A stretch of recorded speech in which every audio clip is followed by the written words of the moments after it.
Ever since I was young, I have loved thinking in numbers. I was brilliant with numbers, so that was what I stuck to doing.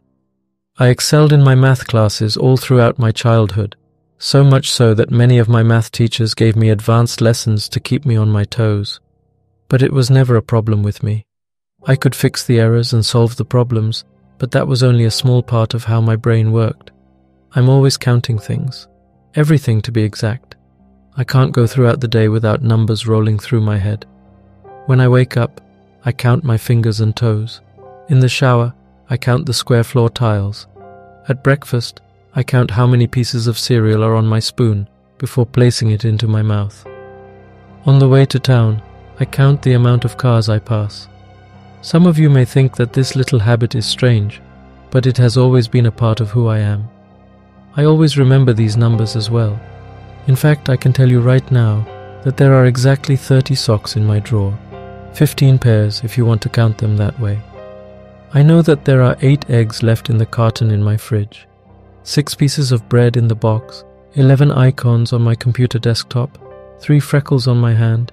This list could go on and on. Remembering all of it is a curse and a blessing. It helps me keep track of where everything is and how I manage most of it, but the downside is that it comes with very acute paranoia. While I can obviously remember all of these numbers, I constantly worry about them changing without my knowledge. I once kicked my old high school friend out of my house when she didn't tell me that she had taken one of the 7 pieces of gum I had left in the packet. Seeing that there was only 6, knowing that one of my life variables had changed without my permission, made me tense.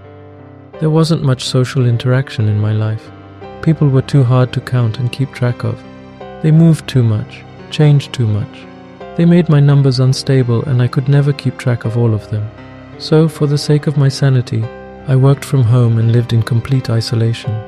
Some of my family said that I wasted my talent away by picking a safe job, but I didn't need them in my life. Cutting contact with them reduced an equation that had too many changing variables. I live in the country, way off the road surrounded by field. I would have secluded myself further by living in the forest, but I feared that I would go nuts trying to count all the trees. It was hard enough to prevent myself from counting the blades of grass in my lawn. I didn't need the additional distraction. When I needed food or anything else, I paid the couple that lived 5 miles down to go to town and get my groceries for me. They had 3 children and 2 dogs. Very rarely did I ever venture into town myself, and when I did it was very brief and hastily done. Trying to distract myself from all the things to count nearly drives me insane, but I managed. I've always managed. The solitude helps. It keeps my habit in line. I have my things to count, I'm aware when they change, and I don't have constantly unreliable variables in my life. Everything is normal, until that one day. I tried to tell myself that it wasn't true, that I was miscounting, but that was impossible. I never miscounted, ever. When I went to pour my cereal that morning, I noticed something horribly wrong. I had exactly 8 of each piece of silverware in my drawer. 8 forks, 8 spoons, 8 butter knives, 8, 8, 8, 8. But when I was counting my spoons, I was 1 short. Immediately perturbed, I combed the entire house for the missing spoon. Within my search, I also found that one of the 5 beads on my curtain drawstring was missing, one of my 30 socks gone, and 2 pieces of the 6 pieces of bread I had had mysteriously disappeared. I felt heat rising to my head and my vision hazing. My numbers were wrong. Someone changed them. Someone had gotten into my house and changed them. Many people would not jump to conclusions at losing such small, easy to misplace or forgettable things. People lose things all the time, but not me. I never lost my numbers. They were what kept me in order. I had control over my numbers, no one else. I did not like anyone messing up my numbers and changing them. They were mine. I searched for hours trying to find these missing things. I checked every single place in my home, even the most unbelievable ones. I even called up that family 5 miles down and asked if one of their 3 children had touched anything the last time they had been delivering my groceries, though I knew I had counted these things after that. They hadn't, or at least the parents didn't believe so. I had been searching so fiercely that I had almost skipped my time for working. Though I didn't want to give up on looking for these lost numbers, I forced myself to sit down and start working at my computer. The whole time I edited reports, I thought of my missing numbers. Usually I would keep track of word count and add up all the errors I corrected, but I couldn't pull my thoughts away from my disturbing findings. Not only was I completely off balance, I was worried for my safety. It was obvious that someone had come in and taken these things. Why or how, I did not know. But my house was no longer safe. I was no longer safe. And apparently, neither were the numbers that made up my life. After my work was finished, I resumed looking for these missing pieces of my life. I hadn't eaten breakfast, had skipped my lunch, and I skipped right over dinner to look for my numbers. I checked the same places over and over again, hoping that I had skipped something. When midnight hit, I had searched my house exactly 37 times. The last 21 times included a full sweep around the front porch of my house. All of those times had come up completely blank. My numbers were gone, stolen. Shaken, I fell into my bed exhausted at 1:26 in the morning. The weather outside had turned from a decently cold day to a windy turmoil constantly howling in the background. I curled up beneath my covers in discontent. I closed my eyes and began counting in my head to try and lull myself into sleep. My numbers popped into my head.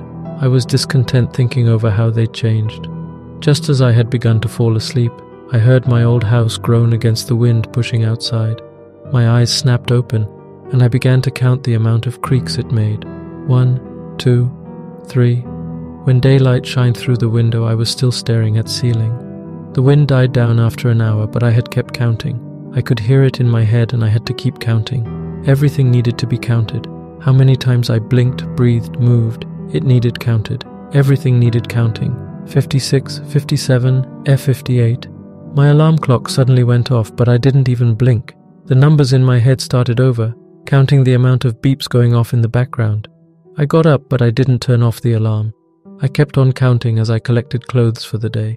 My whole face twitched when I saw that one of my shirts was missing, along with one shoe from a pair. It was becoming harder to breathe. I was seeing red. But I was still counting. 1, 2, 3. I walked into the bathroom, my arms clenching violently after seeing the fake plant in the hallway suddenly had 35 leaves instead of 36. I slipped into the shower, starting over once again to start counting shower tiles as I ran shampoo and conditioner through my hair. 11, 14. When I had finished my shower and had clothed myself, I was drying my hair in front of the mirror when I saw him. He looked just like me, made of 2s and 5s, just like me. 2 eyes, arms, legs, ears, feet, hands, 5 fingers, toes. His face was like mine. Leaning closer to the mirror, I saw him lean in as well. I watched as he grinned at me, 28 adult teeth gleaming in the mirror light. He winked and plucked one of the 2 toothbrushes I had sitting on the counter, stuffing it into his pocket and disappearing. Hissing in disbelief, I looked down to see that brush gone. My head was spinning, and I quickly started counting the light bulbs in the hallway lamps as I stalked my way through the house. The more I walked around, the more I saw missing. Each missing item made my mind spin, and I had to start counting again. 16, 1, 2, 3. I saw him again in the kitchen, but he was different. He was no longer made up of 2s and 5s. A 3rd arm from the shoulder, 4-fingered hands, 1 hand, and 1 grinning mouth. Hands clenching, I swung for him, only to smash my hand right into the reflective surface of my refrigerator. Howling in agony, I spun around to look for where he'd gone. He was quick, I had to give him that. Quick and a changing variable. I hate him. When I saw that he was nowhere to be found, I decided to just fix myself some breakfast in peace. I counted out my granola bars, which were in a basket where that man had been standing. I was furious to see that 2 of the 14 bars were gone. I left the kitchen after that, too disgusted to eat, and besides, I wasn't even that hungry. I saw him again when I sat at my computer, staring at me from within the blank monitor. He didn't have a mouth this time, or a nose, just 2 wide eyes staring at me. I could see the smugness in their depths. He liked what he was doing to me. Giving an angry yell, I picked up the monitor and threw it across the room. It gave so easily I was surprised, only to become more outraged when I saw that the cords that connected the monitor to the tower were gone anyway, stolen just like the rest of my numbers. Trying to quell my pent-up fury, I began to count items sitting on my desk. 5, 10, Some were gone. I tried 4 different hiding places in my house. I needed to hide from him, hide somewhere he couldn't steal my numbers anymore. I just wanted to count. I needed to count, but he wouldn't let me finish. I needed to finish counting. Something needed to be stable. I barricaded myself into my small, cramped spare bedroom closet. I had nothing in there, nothing he could steal. The only thing it had aside from the walls keeping it together was the single mirror built into the wall. I leaned against it, wrapping my arms around my knees, rocking myself slowly, trying to breathe again, trying to keep my head clear. I began to count the number of wood planks making up the floor. 12, 13. When I ran out of planks to count, I began to count my fingers and toes. 8, 9, 9. My ring finger on my left hand was gone. Not severed, just gone. 16, 17. Some toes were missing as well. I was not constant. I was losing more of my numbers, losing myself. I turned towards the mirror and saw him again. He had no eyes, no limbs, just one single large grin. He was smiling at me, knowing what I was thinking.